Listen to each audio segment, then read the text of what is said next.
Chicken and the Crispy Conundrum, the finger-licking tale of fried chicken. Long before it became a fast food favorite, this culinary delight had humble beginnings.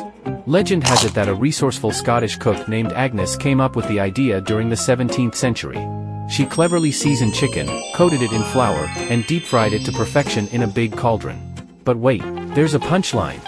Agnes hailed from a town called Fry-tastic, adding a touch of humor to her delicious invention.